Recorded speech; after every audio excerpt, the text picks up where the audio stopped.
Hello, welcome once again to Stuff and Things, where I like to talk about stuff and occasionally even things. I'm your good friend Bradley, and today we are going to talk about accessories slash parts for your AR-15 M4 M16 variant.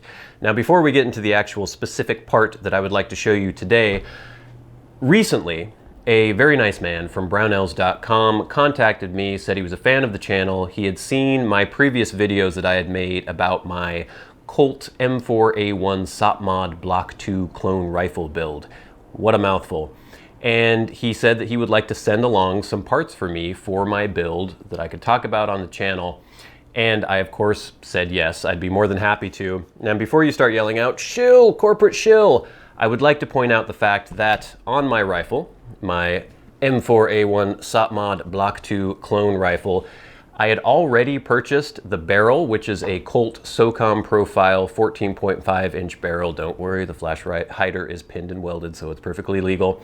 I had purchased the barrel, the Colt trigger guard, some various roll pins and other things. I had already purchased those from Brownells before I'd ever been contacted by them. I found when I was trying to build this rifle that Brownells had a very wide selection of specifically manufactured by Colt parts that I was looking for. So I was perfectly happy to highlight some things that they sent me, perfectly happy to direct you guys to the Brownells.com website because I found their selection to be very vast and their prices to be very reasonable. So I have no problem recommending you guys check out Brownells.com, and I'm quite happy to get some free stuff for my build. Specifically today, we are talking about the TangoDown Vertical Fore Grip. Now, before we really get into the nitty-gritty on this grip, if you guys have seen my previous videos about this rifle build, you will know that I was really trying to keep to a clone build. It was a project basically built around building a SOPMOD Block 2 rifle clone. And so all the parts that I put on the rifle, I wanted to be parts that you could find on one of those rifles out in the field used by our special operations forces.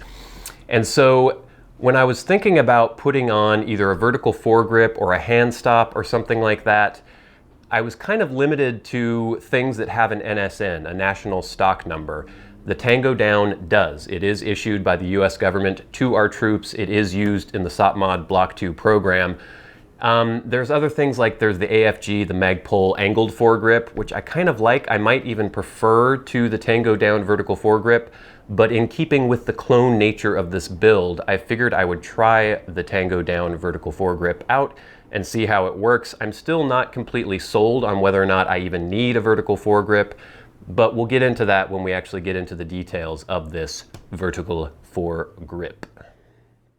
Now, before we take a closer look at the TangoDown Vertical Fore Grip BGV-MK46, I just wanted to show you very briefly the other foregrips that TangoDown makes. We have the stubby, pictured here.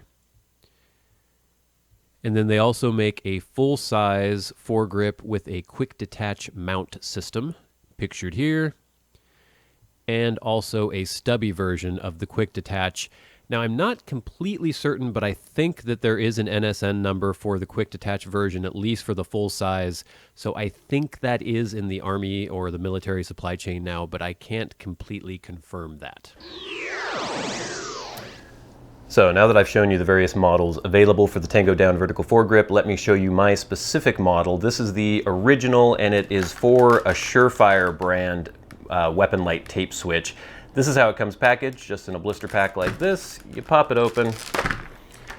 You have the cardstock. You have some directions. Pretty self-explanatory when you try to install this baby. And these grip chips, we'll get to these later. These make installation much easier than it would be otherwise. And actually, I guess the original TangoDown Vertical Foregrips did not come with these. This is a more recent addition to make it much easier to install the grip. We take out the actual vertical foregrip. You can see it's made of plastic. It's got some ribbing on there for more of a positive grip.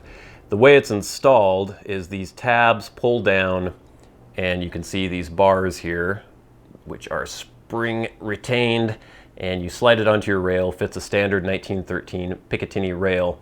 I showed you they also have the quick detach version, but this is the original version. It has an NSN number, a national stock number. It is available to the troops. I think that the quick detach version is available now as well. It's in the supply chain, but I didn't know if I wanted to have the lever on the side. It's not a huge lever, but this is a little more low profile, and I didn't imagine that I'd be moving it on and off a lot. If you unscrew the cap here, it is very tight, O-ring sealed, so supposedly waterproof.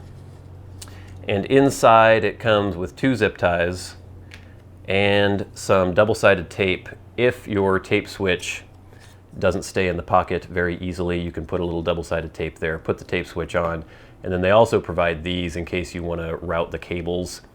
So you could definitely use this compartment to hold extra batteries for your optic or your weapon light, and it can supposedly fit an entire bolt, like an M16 or AR-15 bolt as well. So if you have a spare bolt laying around, you want to throw it in there, I guess it will fit. But it is very tight. It's not coming off unless you want it to, and it leaves me with a lot of confidence in its waterproofness. So how do we get this thing on? Well, with the Daniel Defense RIS 2 rail that I have, there's a little bit of a caveat. I don't know if you can see this, but there's this little ring here that actually is sort of in the way of that front rail. And since the TangoDown grip has to slide all the way along the rail, you actually need to remove the bottom portion of this rail to get it on. I did not do that. I used the angry monkey method to actually install this.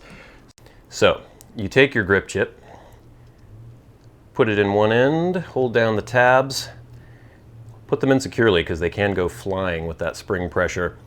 And you want to have your tape switch usually lined up to the right side of the weapon if you're holding the weapon. Now look, you can see here that this does not want to fit on properly because of the Daniel Defense little ring here at the front. I was too impatient. I just started shoving. Ugh. And then, as I mentioned, used the angry monkey method.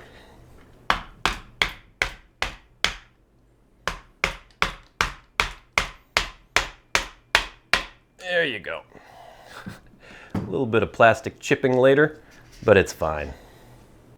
Once on the rail, you can slide it back and forward to decide exactly where you want it to mount. Now that I have it on the rail, I can place my weapon light back on.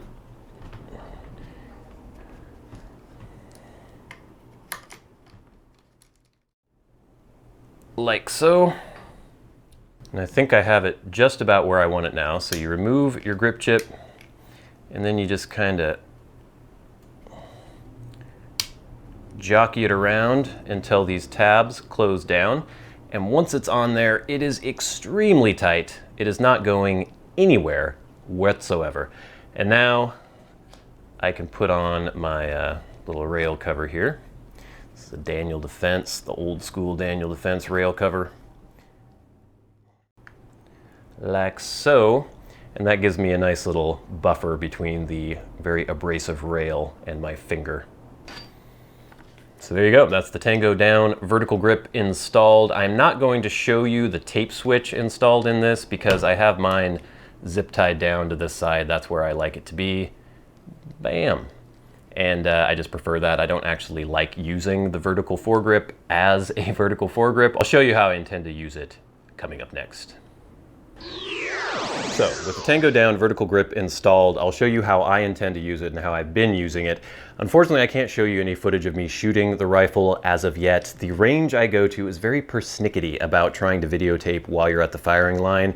As the weather improves, I'll be able to go out to a different place that is outdoors and doesn't have quite as strict rules in terms of videotaping, and I'll be able to show you some footage with this in action.